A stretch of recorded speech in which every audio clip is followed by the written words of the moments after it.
అయోధ్యలో శ్రీరామచంద్ర ప్రభువుకి బాలరామ ప్రతిష్ట నిర్ణయమైంది. అది జరగటానికి ప్రయత్నాల్లో ఉంటుండగానే అప్పటికి స్థలాలు కూడా రాలేదు.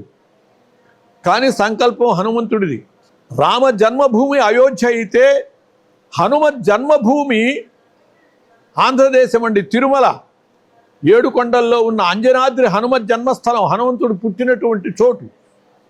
కాబట్టి తన రాముని యొక్క జన్మస్థలానికి తన జన్మస్థలాన్ని నుంచే యంత్రము వెళ్ళాలి. దేవాలయాలకి జీవశక్తి సమస్తము యంత్రమే. ఆ యంత్రగతమైన మంత్రము విగ్రహంలో ప్రవేశిస్తేనే విగ్రహానికి అనుగ్రహ శక్తి ఏర్పడుతుంది. కాబట్టి అది నా జన్మస్థలం నుంచి వెళ్ళాలి అని స్వామి సంకల్పించుకున్నాడు కాబోలు. దీనికి సరైన సేవకుడు ఎవరు అని ఆయన ఆలోచించుకుని వీడు బాగా సేవ చేస్తాడు అని నమ్మకం కలిగి స్వామి ఆ భాగ్యం నాకు కలిగించాడు. లేకపోతే ఎక్కడ అయోధ్య, ఎక్కడ ఆంధ్రదేశంలో ఒక మారుమూల ఉన్నటువంటి నేను